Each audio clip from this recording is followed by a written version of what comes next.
Hello, everyone, and welcome back to the Real Arsenal Deal podcast. This is Rav, your host. I hope wherever you are in the world, you are well and coping okay with the performance we've just seen away at Old Trafford. I'll get stuck into the match shortly.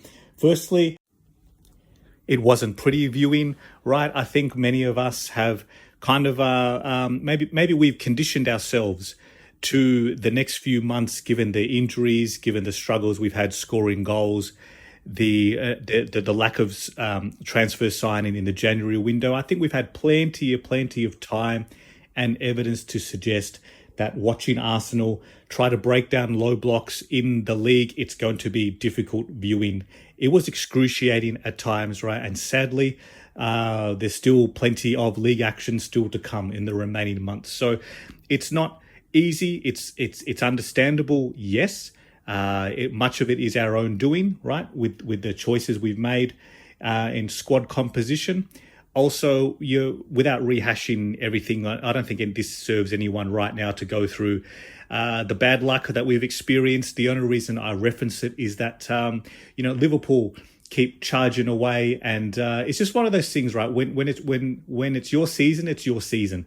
When the 50-50s go your way, yes, you still got to capitalize, right? You still got to be good enough to do it, and they most certainly are. Their points tally, the numbers they're putting up are fantastic, title-worthy numbers they're putting up. They're going to be deserving Premier League champions, of course. And then, of course, on top of that, there's Mo Salah, who is on track for a Ballon d'Or season. So there's no problem in holding multiple views at once, right? I try not to see things very binary, which I believe too many people in society now are either on one end of the extremes, dealing in black and whites and dealing in absolutes. It's either this or that. I think you can have multiple viewpoints that are all valid concurrently, and they can live together. They can coexist together. I think Liverpool are absolutely title worthy. Their performance this season, they're worthy of a Premier League title, and as well, they've been lucky. They've been fortunate. They've kept their best player fit for the entire season, and look how much that's been rewarded on the pitch. We unfortunately haven't, with Saka going down in December now, and it's just one of those things. Like it's okay to acknowledge and say yes, they've been fortunate. The decisions they receive in terms of penalties, I'd love a bit of that. I'd love a slice of that luck pie. Even during the week against PSG, PSG should have absolutely thumped them, really. Liverpool should have been down to 10 men. The red card to Kanate, if that's not denying a goal scoring opportunity, I don't know what is. And the only reason I'm mentioning this, right, I'm going to wrap up this part of it soon. No one wants to hear me talk bang on about Liverpool, right? The only reason I reference it is just to say that when you compare and contrast some of the decisions we've received, especially denying a goal scoring opportunity and whatnot, like the lack of consistency, it does just sting from time to time. And maybe this is me a bit bleary-eyed, right? I was up at a ridiculous time this morning, around 3:15, and then I fumble and stumble my way over the iPad on the bedside table and try to get their Bluetooth headphones connected and try not to wake anyone up and sneak to the bathroom and just get myself sorted, and just, one of those things where, look, I would do it again, and I choose to do this, right? Over here in Australia, the kickoff times, they are what they are, but I've had 30 years to acclimatise myself and adjust to that and make it work as best as it can for me. One of those things where when you sit through that and you come out the other end with a very lacklustre performance and you wonder, what WTF did I just watch? There's a part of me that's thinking, geez, I should have just slept in, right? And then catch up on the game over the morning. But look, it is what it is. Maybe I'm just waffling on a little bit just to defer and deflect from the part of it that's going to get a bit dour now in this podcast. It was a very difficult watch. It was so predictable at times too. We saw how much they ceded possession in the first half. They gave the ball to us. we dominated, right? It's not just about the stats and whatnot, the possession based stats and the passes we were stringing together. It's about what did we do in the final third, and we have seen this so many times, right? Like Arsenal fans, we have watched this match. We can close our eyes right now, right, and just see it unfold. It's just a matter of which opposition, which venue. We have seen Arsenal continually struggle to break down teams who set up that way. And personnel matters, of course it does. I'm not going to overlook that fact, right? We of course know the injuries. Havertz and Saka are missing. Martinelli's been missing. Speaking of which, what a huge boost to have him back in the squad and then play. It took over half an hour, I believe, maybe 35 minutes he played. Like that's a massive boost for the squad, and the club's done really, really well, yeah, to keep that under wraps. I don't think there was any reports of him even being in the first team training in the last week or two, right, as he builds up his load to return to action. So that's a very welcome boost. So yeah, and I think much needed at this time, right, given our attacking struggles. But anyway, the point I was trying to make is that we have seen, even with our best players available, even with Saka and Havertz and everyone fit and available and starting and playing regularly, we have seen a recurring issue from Arsenal that we have struggled to break down these low blocks. Once the horseshoe of death comes out into play, like it's very, very predictable, and it's just very difficult to watch how sometimes it seems so easy to negate Arsenal by setting up in a certain way. And this is something that predates the injuries and whatnot. This has been a recurring theme in Arteta's time. And look, it's just one of those things that we have to overcome. I mean, in his time at Manchester City, right, they overcame it during his tenure there. So he's got the experience, he's got the toolkit. I mean, we're not the only team who suffers, right, when the opposition set up this way to keep us out. It's just part and parcel. Like, do we want to climb the mountain? Do we want to conquer the mountain and win trophies? Of course we do. We must find a way to unlock these. And I know what sometimes happens when we start talking about this aspect is that many, understandably, right, many point to Arsenal's goal scoring tallies, our the volume of goals that we have scored in the last few seasons. I believe they've been record breaking. Last season we scored more goals than the Invincibles did, and I understand how many point to that and say, look, there's no problem, there's no issue to address there. However, it can be a very misleading stat, right? It's misleading in this respect. When it rains goals for Arsenal, it pours, doesn't it? We even saw that midweek, albeit a bit of an aberration because of the way PSV set up. I think I said many times in discussing that match that we just don't get that space afforded to us in England. Like, you just don't see many Premier League teams do that, because quite rightly, that's why they don't, because we absolutely stack on the goals and we tear teams apart when set up that way. So the point I'm trying to make is stats can be misleading. I'll just take a generic example, right? When we go through runs and we start hitting teams for six and we start piling on goals, right? We saw around this time last year that incredible run we went on. So say we beat a team 6-0 and then we beat another team 6-0 the week after, and then there's a 4-0, right? But then all of a sudden, so what's that? So that's 16 goals scored in 3 games. But then all of a sudden, right, we'll come up against a team and we struggle to score. It's happened against Everton, Aston Villa, Fulham over the seasons, right? All of a sudden, though, when you strip it out on paper, that's 4 matches, 16 goals scored. And, if you just divide it by 4, simple averages, wow, Arsenal's averaging 4 goals a game. Now, 4 goals a game is going to win you Premier League titles. It's going to win you, it's going to pretty much take 3 points every fixture if you can produce that. However, that's not how it works. We're not scoring 4 goals per match. What I would much rather do, right? I wish it was this simple to wave a magic wand and it works this way. I would rather beat teams 3-0 or 4-0 and then spread those goals across. When we've been kept out and teams have kept clean sheets against us, I would love to allocate a couple of goals that way, because that's the difference between drawing or losing or taking 3 points and maximising points. Now, for a team like Arsenal, we've been so close, right? We finished 5 points off the title 2 seasons ago, 2 points off last season against Manchester City twice. This year, of course, I mean, it remains to be seen what the final margin is going to be in terms of how far ahead Liverpool run away with the title. So if we want to take that final step, we must find a way to unlock these defences. Sure, many will just point to, okay, just get that clinical finisher, pardon me, get that killer in front of goal, that XG monster. Many point to Šeško, who fires shots at goal. He takes shots. He takes those risks. He's direct. He's a powerhouse. And that's something sorely lacking with Arsenal. And this is something that we've seen even Arteta mention in recent years. I remember when we went hard for Rafinha. This is approaching 3 years now, right? 3 years. And then the window after that, we went hard for Mudryk. And yeah, I'm sure there's been other forwards linked with us. It just, the names escape me right now. Nico Williams last season, yes, that's right.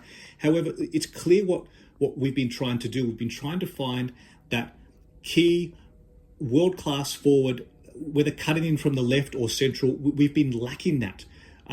Too often, Arsenal are easy to keep out. Sure, Saka does his absolute best to unpick the lock with his set-piece delivery from corners, him taking shots on himself, driving into the box, left foot, right foot.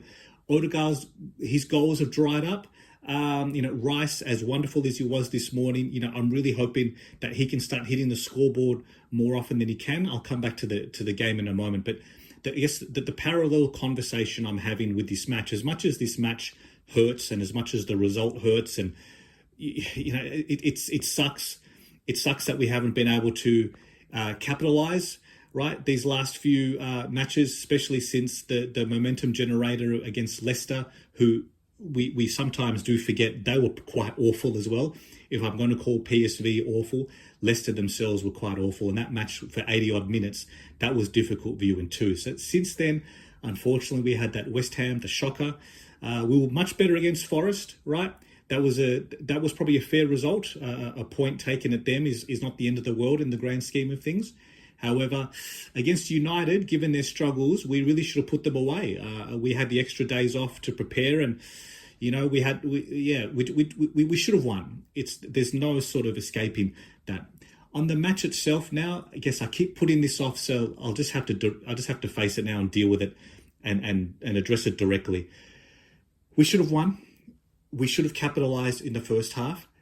We didn't. However, having said that, you know what? If I'm taking my Arsenal hat off for a moment, we should have lost.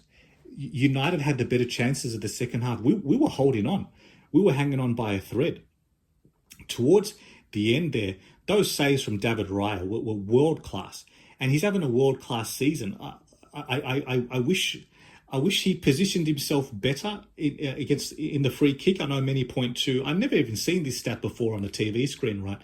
I've never seen them actually measure the distance from the ball to where the wall is set up. It's just one of those bizarre things that does this happen elsewhere? Please correct me if I'm wrong, right? Or is this just one of those things that happens against Arsenal? Like how is this a thing now with so many things that we've seen go against us and not in our favour, right? Like, is this just another thing now that the extra metre and a half or whatever it ended up being, did that make the difference? Because, the wall jumped. From memory, the ball had slipped through just a tiny gap between Marino's head and Gabriel's head. It's bizarre that we're even talking about this, right? That this is the thing now. They measure the distance where Anthony Taylor set up the wall. But look, it's just, maybe that just encapsulates the season and the luck that we're having, right? I have to laugh sometimes because, I guess you just have to. Raya, he was just too far positioned to one side. I mean, if he was closer, the ball was always going to go that side, right? That was the gaping hole side. That's where Fernandes takes his shots. Thankfully, though, he more than made up for it in the second half, keeping out Fernandes again. He absolutely should have buried that, no doubt. There was the volley with the loop ball over the top. We were caught out, left back. We were caught on the counter again, which was really, really concerning how much we're getting caught out going direct through, cut through the middle. That's not something I'd like seeing, and something that, Arsenal have Arteta has really worked on to eliminate from our game. It was a dangerous time, so we really hung on for dear life. And in the end, as much as 1-1 hurts, it's probably a fair result on balance. I don't think Arteta uses these words a lot, like do your best to deserve to win the 3 points. And I think it must be said, I don't necessarily think we deserved to win it. It was very dour viewing sometimes. It's painfully slow in build-up. We had, of course, Rice was man of the match. He was outstanding at both ends. That goal was sensational.